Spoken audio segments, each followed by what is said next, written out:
It's a privilege to be here with you today. I'm excited about the fact that despite the wonderful weather outside, you're all here to learn more about lupus and hopefully for all of us do better so that lives are not curtailed too soon by this horrible disease that I've made my life's work to make better. These are my disclosures. I like to walk around, so if you can't hear me properly, just let me know, and I'll try to cool off and sit in one or stand in one place. But so the part that makes lupus intriguing and difficult at the same time is this heterogeneity. No one patient is the same, no one disease is the same, and there is clinical heterogeneity, this outside circle here, where different parts of the body can be affected. Some people, it's mostly the kidneys. Some people, it's mostly the brain. Some other, it's the lung and hearts. Others, it's the skin, the joints. And some others, everything gets to be affected. So a lot of difficulty in figure out how to make it, how to diagnose it, how to make it better, how to understand it. And to make things even more complicated, in addition to the outside manifestations of lupus, the problem in the immune system that drives it is also different in different people. Some people, some type of white cells called the lymphocytes drive the problem. Some others, it's the neutrophil. Yet others, it's the type 1 interferon. Interferon is a big player in lupus. It's a molecule that the body produces in response to viral infections that has always suggested that lupus may be triggered somehow by an infection, and there's a lot of a viral infection, and there's a lot of work trying to better understand that. Some others, there are different inflammation molecules in the body. And kind of coming together in the very center is the patient heterogeneity. Lupus is more frequent, more severe, has higher disease activity, and more damage accrual in non-Caucasian populations. Hispanic and people of African American descent, as well as Asians, have more severe disease. Because this is so complicated, there is diagnostic delay, there's difficulty in managing lupus, and ultimately, there is overall the need to do better. Of course, you all know this. Lupus is a lifelong chronic disease. For some people, it's mild, but it can also be severe. It can have periods of quiescence and flare-ups. This little graph is trying to represent the summary of lupus. So disease activity, as these undulations, these waves of disease, the flares, and then the periods when lupus is more quiet. This unpredictability makes it very hard to plan your life and lead a normal life with lupus. Over time, the variability kind of starts calming down, but people start accumulating damage. Organ damage results both from disease activity and side effects of the medications. But I'm submitting to you that both lupus activity and the medications we use, the damage they cause, they're modifiable things. We can change those. We need safer medications, decreasing exposure to steroids and immunosuppressions so that we minimize damage. About 30 to 50% of people with lupus develop organ damage within 5 years of diagnosis. The proportion of people with new organ damage is highest in the first year. So early treatment, controlled disease, limit steroid use are important strategies in managing lupus and preventing damage. We all know lupus can occur at any age. About 20% of the people with lupus are diagnosed when they're children. Overall, it happens in about 73 per 100,000 people. So a little less than 1 in 1,000 people have lupus. Both men and women, both males and females, develop lupus, but it is clearly more common in females. The ratio of females to males is 9-to-1. People of all ethnicity and races can develop lupus, but it is clearly more common in Black and Hispanic people. So now to get to what we're here to think about today and better understand. When lupus affects the brain, the spinal cord, or the nerves, it's called neuropsychiatric lupus. Like everything else in lupus, the cause of neuropsychiatric lupus is unknown. And furthermore, we don't know how to predict when a patient has lupus if their nervous system is going to get affected. Some factors may contribute to trigger the disease. We know there's a very high genetic predisposition. Half of the people that have lupus also have a first-degree relative with lupus. A first-degree relative means mother, father, sister, or brother.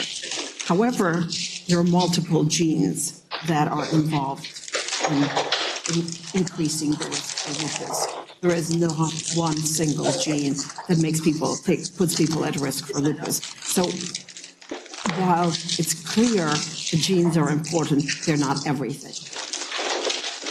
There's a very clear link to female hormones, and that probably explains why lupus occurs more common in females. Also, it most commonly starts between 15 and 45, so it's the time when women have the highest level of estrogen in their bodies. And then there are very clear environmental risks. Exposure to sunlight. Please, please, please, it's sunny, it's a beautiful day, don't forget your sunscreen. Stress, well, we all live in stress. Life is stress. Minimizing stress and learning how to deal with stress is important to decrease your risk for lupus and flares. Infections trigger lupus. Cigarette and even secondhand smoke increase the risk for lupus and flares. So if you're still smoking, please make every effort to stop. So, because I started with that slide that says lupus is complicated, well, the neuropsychiatric lupus is even more complicated. Several decades ago, the American College of Rheumatology put together a classification, and there are 19 neuropsychiatric lupus syndromes. Some affect the central nervous system, sort of the middle of the body where the central nervous is affected. It can be diffuse, like cognitive dysfunction, mood disorder, anxiety, psychosis, acute confusional states, and headaches, or focal, just one piece, right? Strokes, seizures, meningitis, movement disorders, myelopathy, demyelinating syndromes. And then they can affect the peripheral nervous system, the things that are coming out from the central axis of the nervous system, the cranial nerves, polyneuropathy, mononeuropathy, so the things that are coming out of the main central nervous system. There is no single test to diagnose neuropsychiatric lupus. As always, your rheumatologist is the person orchestrating, trying to figure out if there is neuropsychiatric lupus. And like always in rheumatology, they need to work in collaboration with a neurologist here to diagnose and treat neuropsychiatric lupus. First, they need to evaluate the symptoms, do the physical exam, and then start doing the tests and imaging. They look at blood tests for inflammation and worsening lupus. They evaluate with imaging, like an MRI, to detect brain or spine changes. And then to further understand whether those changes are due to inflammation, they might do a PET scan. It's a specialized imaging that looks for chemical imbalances in the nervous system. And then, unfortunately, some people need to have a spinal tap where spinal fluid is collected. Same thing, to look for inflammation. Then the doctor might ask to do an electroencephalogram, looking for the electrical activity in the brain to understand whether there are seizures, abnormal brain activity that can be caused by inflammation.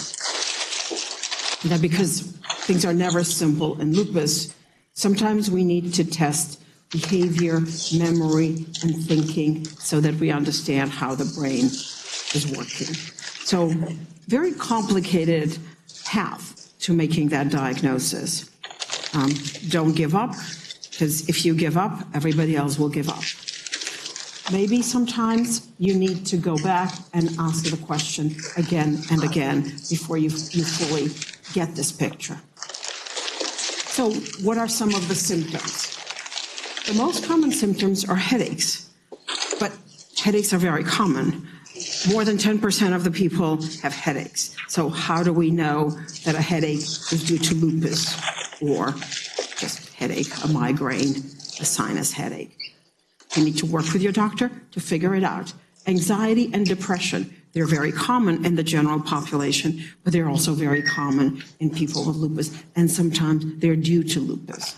So the same, you need to ask these questions and think about it. Confusion, attention problem, seizures, strokes, difficulty, abnormal gait, cannot walk straight, abnormal movements, tremors, trouble seeing, weakness, and of course, brain fog, and we'll get back to brain fog because it's becoming more and more important for us to understand what it is and how to treat it, and blood vessel inflammation. So all of these are symptoms of brain lupus.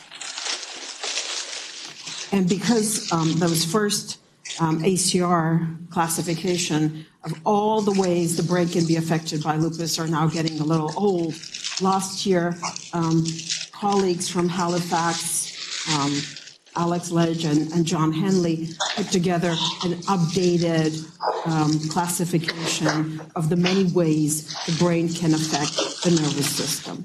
And you'll see they're similar to what we had, but they're also trying to separate out some of the things like diffuse psychiatric syndrome, anxiety, mood disorder, psychosis are sort of making their way as a separate category. Focal syndromes, strokes, movement disorder, myelopathy, and seizures are kind of put together separately. And then the central nervous, the axis of the body and the nervous system, and the peripheral system. Now, whenever we're thinking about these symptoms of brain and nervous system involvement in lupus, we need to decide whether this is due to lupus or not. On the left side of the slide is all neuropsychiatric events in people with lupus. This is work done from a cohort of 2,000 patients with lupus. That is a big international collaboration where the doctors are asked, are these symptoms present in your patient? So you'll see that there are a lot of symptoms here that the doctors report. The most important thing is to make the decision through testing and through proper investigations, are these due to lupus? Because if they're normal, anxiety, normal. If they are not related to lupus, then they need to be treated differently than if they are related to lupus. And I think that this is the most complicated question. So are these symptoms that are common in all people related to lupus? And it's a hard question, and sometimes it's almost impossible to tease out. Now, the way this figure was put together, it's on a different scale, so it looks like there are more things that are attributed to lupus when in reality the scale stops at 20 and the other one stops at 50. So it's they're pretty balanced. It's the headaches that are the ones that are falling out. Because you see over here, the headaches are very little, almost none, that are attributed to lupus. While there's a lot of headache. A lot of people get headaches, but attributing them to nervous system involvement from lupus is very uncommon.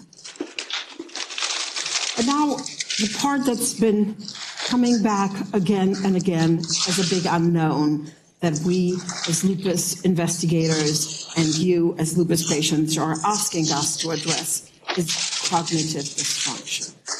So about half of the people with lupus that have very clear manifestations of nervous system lupus, like stroke or seizures, report cognitive dysfunction. However, a lot of people that don't have these clear nervous system problems have cognitive issues. In the absence of active disease, active lupus overall, or nervous system lupus. So about 30% of people report impairment of attention, trouble with working memory, trouble with executive function and processing speed. So this is a very common symptom in lupus. So brain fog. What is brain fog? You can't think straight. It's there for long periods of time. Like all symptoms of lupus, it comes and goes. Someone was trying to define it because we don't really fully grasp it. And the analogy they come up with was, I've been drinking for 2 days, and I'm trying to wake up, and I can't quite think straight. So I think that there's a lot of work on our end to try and define it, and we will need your help to do that. So obviously, like everything, people have different symptoms, experience things differently. So the most common symptoms are cannot think clearly, memory problems, confusion, trouble concentrating, difficulty multitasking. We're all now asked to multitask beyond anything that we thought possible. So people with lupus have difficulty focusing on more than one task at a time. Difficulty finding the right word, need to read things multiple times, or having trouble keeping up with a conversation, taking time to solve problems or make plans. Which are some of the factors that are associated with cognitive dysfunction? So things that kind of like bring it further up. Depression, long disease duration, steroid use, the presence of specific anti-neuron antibodies and antiphospholipid antibodies, structural changes in the brain, cardiovascular risk factors, physical inactivity, vitamin D deficiency. So a lot of things that are associated, but whether these are involved in the cause of cognitive dysfunction, I think we need to understand it better and do more work for that. So this is some of the science that's trying to explain what's happening. Researchers have done this very special MRI called resting state, so in the absence of stimuli, functional MRI, where they're evaluating the way the brain fires, the way it works, as opposed to just an MRI where we look at structures. So 25 people with lupus were involved, 14 healthy controls, because we always need to come back and figure out, if this is different from normal people. So people with lupus that were in remission with no activity, with no medications, were compared to people that were not in remission. And the data from this experiment shows that, even for people that are considered to be in remission, which is sort of this middle group of black triangles, still have changes on their brain MRI, suggesting that even though we think clinically all lupus activity is gone, there's still ongoing possible damage into the brain. And the area of the brain that are the most affected are the hippocampus, the putamen, and the insula. all of these are areas that are involved in memory and emotion. So interesting work. Our colleagues at the Feinstein Institute are continuing to work on better identifying what's happening in the brain.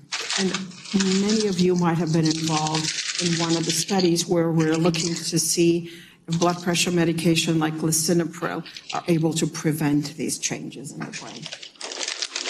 So how does this happen?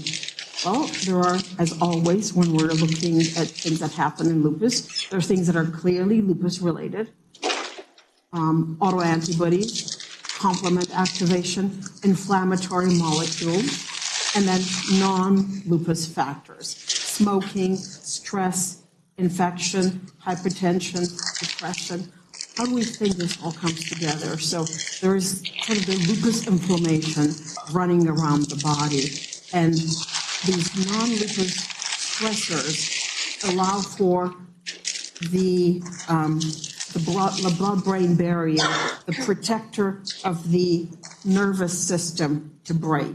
And then all this inflammation can get into the brain and damage the brain. So the lupus factors need something else. And some of these things are preventable. So let's make sure that we address smoking. Lupus people should never smoke. We try to minimize stress. We treat infections carefully. We take care of blood pressure, and we treat depression. So this combination of lupus and other things needs to give us pause to do better for the overall health of the body. So some of the causes, I think that we kind of started thinking about it, but the bottom line is we're not really clear. We're not really clear exactly what it is and what causes it. So how can we make it better? As always, we need to get back to the drawing board and understand it better. There's some things that are clearly making it worse. Some physical problems, not getting enough sleep, being in pain, other problems, other inflammation problems in the central nervous system. As always, I could not emphasize more. You need to work with your doctor to make sure that these non-lupus problems are addressed and taken care of. And then if the concern is there that all non-lupus problems have been addressed, we need to figure out how bad the situation is. And we'll ask you to do neurocognitive testing, which tests your higher brain function, meaning memory, learning ability, recall, executive function. So all of these things need to be tested. There are some brief tests. Some are done on the computer, and it's pretty simple. But sometimes you need to go for, it's a full day battery of tests. You sit down with a psychologist, they go through all these questions and kind of come up with the idea that, come up with more clearly defining whether what you're experiencing, the fog, the cognitive issues are related to external problems or are likely due to lupus. But one thing needs to be made clear. Brain fog, lupus fog. While it is in your head, it is not in your head, i.e., you're not making it up. It's real. So don't minimize it. Ask your doctor for help. And these are some simple things of how to cope with it, right? It's there.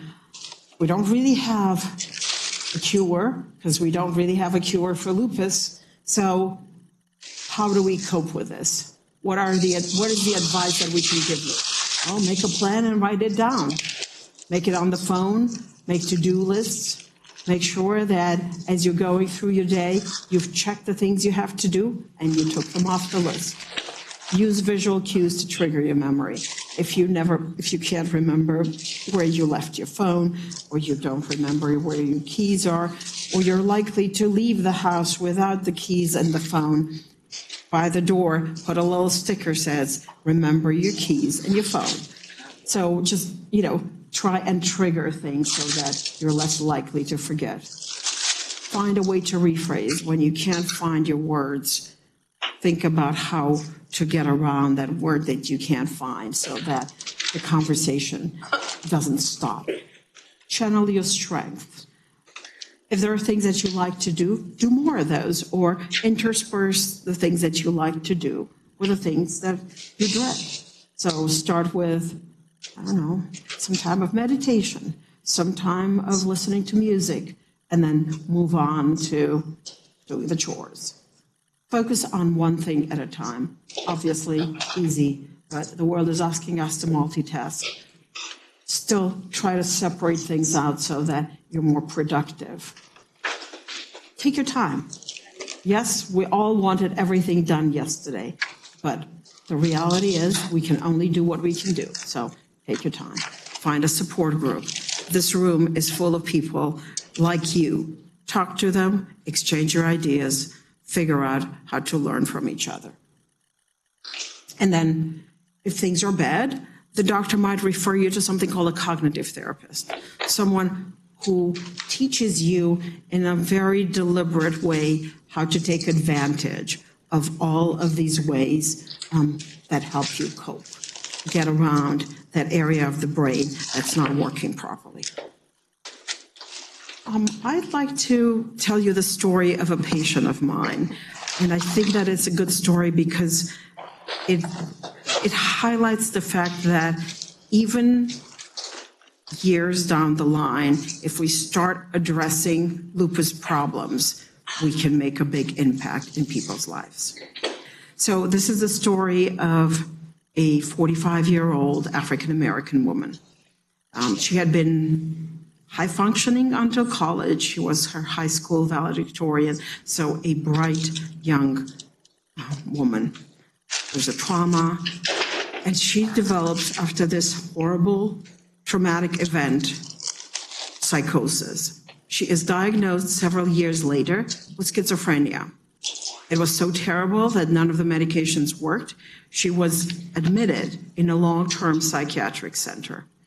When we first met her, she wasn't talking to anyone. She has constant hallucination. She was incontinent. She was having myoclonic jerks. None of the medications that the doctor tried worked. So somebody came up with a question, is it possible that there is an organic, a physical problem to this terrible nervous system story? So because she was not really communicating, we were not really able to get a full review of systems. I'm sure you know what the review of systems is, when the doctor keeps going through a checklist of things you never had. Did you ever have trouble going to the bathroom, or did you ever have trouble breathing or chest pain? So that list, we weren't able to fully get it. There were no rashes, there was no alopecia, there were no mucosal ulcers. But when we examined her joints, on the left hand, she had deformities that were unusual and unexplained. There was no trauma, so we wonder, is it possible that there was arthritis there? The cranial nerves, the nerves in the head were normal. And when we spoke to her, she kept perseverating about checks and balances. These are her blood tests, her initial blood tests. They're all pretty normal. She had a spinal tap. All the testing on the spinal tap was pretty normal. So none of these things helped. And then we did the lupus testing. We started first with the ANA, and that came back positive. So we were all like, interesting. Is it possible that there is more? And we tested first the double-stranded DNA and the complements in our regular lab, and those came back normal as well. We tested the thyroid antibodies. Those were a little borderline. And then we sent the blood for a very special anti-double-stranded DNA testing, which is the gold standard, this confirmation with Crithidia, and that one was positive. So we're now going, oh, she's ANA positive. She has double-stranded DNA antibodies, which we think, well, we know are the most specific lupus antibodies. She has this other type of antibody called an antihistone. A lot of other antibodies are not there. So we started thinking, well, and we think she had arthritis. Is it possible that this is lupus brain inflammation? So what did we do next? We did the MRI. So she's 40 and she has mild to moderate volume loss. So the brain is smaller than it should be for a 45-year-old. And then there's this area, you can see it faintly over here. There's an area over there where there's a hyperintensity, one area of the brain. So it's not, like the little diffuse hyperintensity that sometimes people with lupus get or people with migraines get. This is an area, specific area of the brain. So we started considering the possibility that there has been some ongoing brain inflammation. This is the X-ray of her hand. So we went back to the drawing board and asked the questions. Is this primary schizophrenia? So the psychiatrist told us it does not seem like that's the case. Her presentation is atypical. Her symptoms are completely unresponsive to treatment. And then she has evidence of things that go beyond functional changes in the brain. She has visual hallucinations, she's incontinent, and she has cognitive impairment, meaning for someone that had been bright, when it's just schizophrenia, they should be able to respond in a smart way, and there was nothing happening over there. Is it possible that this is an encephalopathy? So it's a dysfunction in the brain related to autoimmune thyroiditis. So our endocrinologists and our neuroimmunologist colleagues said, well, this does not seem to be the case. Her numbers are a little small, but it sounds like this may be autoimmune in nature. So then the rheumatology team came in and said, well, we're not 100% sure that this is brain lupus, but it seems that her blood markers are there. She's ANA positive. She's double-stranded DNA positive. There are brain changes. We think she had arthritis. It's possible that this is brain lupus. So we started treating her. And remarkably, after we started treating, her symptoms started going away. We had a normal conversation. We engaged with her family. We were able to bring her back after 20 years of the world giving up on her. Now, this beautiful story was actually published in the Washington Post. It's a very profound story, and it's a story that gives me hope that we can do better for people with lupus. Just a couple of thoughts.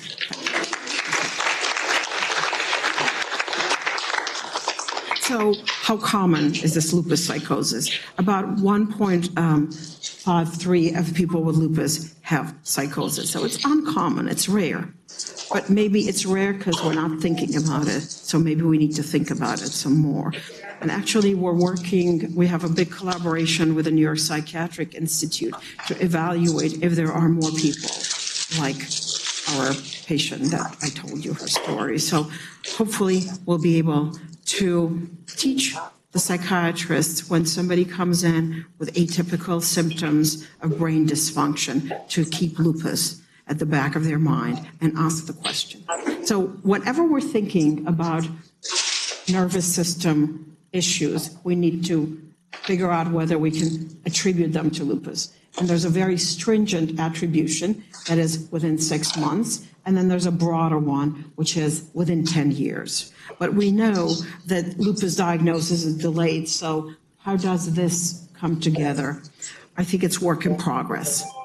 And then whenever we're thinking about brain lupus, we need to figure out and make sure that other things that could impair brain function have been addressed and treated.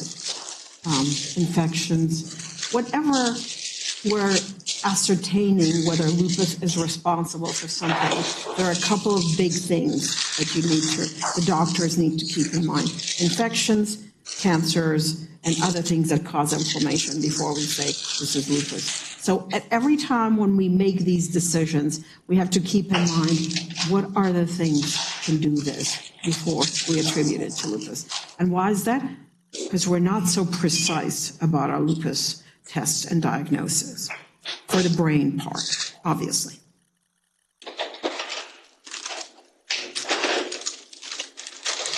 So out of all the things that make that definition for nervous system events in lupus, 2/3 are attributed to non-lupus causes. It's only about 1/3. So out of all those symptoms, and I've been, trying to bring this home, there's a lot that's not related. But if it's related, let's make sure we treat it. And this is work done by the SLIC registry that shows that it is in the first 1 to 2 years after diagnosis that these nervous system events in lupus occur. So it is at the very beginning that people need to be aware.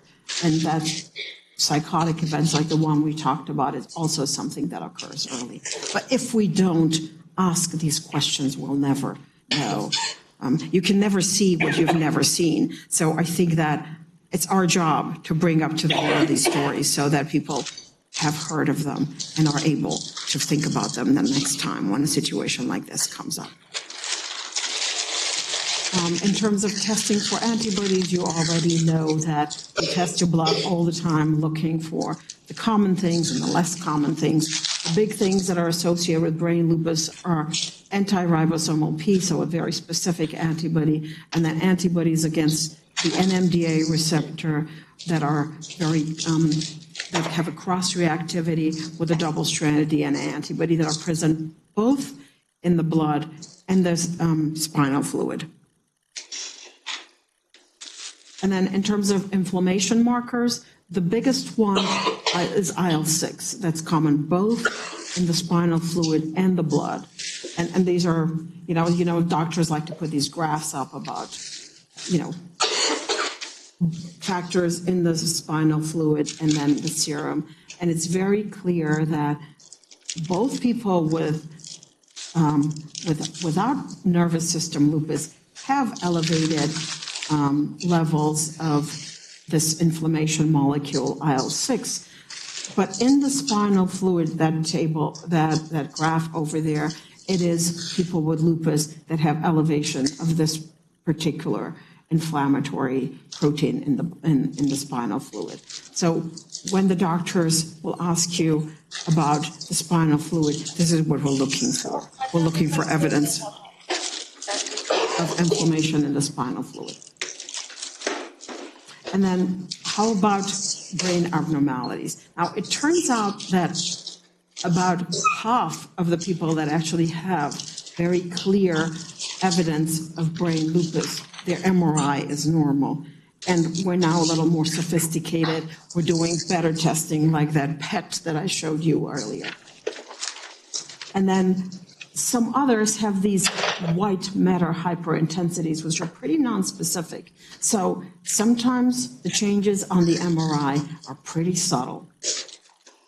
And this is another example of where the MRI is not showing much, but it is this PET scan that looks for tissue inflammation that is able to pick up the areas of abnormal signal and show that there is brain lupus inflammation. And these are some of the publications about how to treat brain lupus. Obviously, it's hard. It's profoundly altering of life. So we are going for the big guns, like the scary and dreaded cyclophosphamide with steroids. And then some people need to do plasma exchange. And these are the references that I used to put together this talk. And I have heard that you all have many questions, and I'm absolutely looking forward to answering some of those.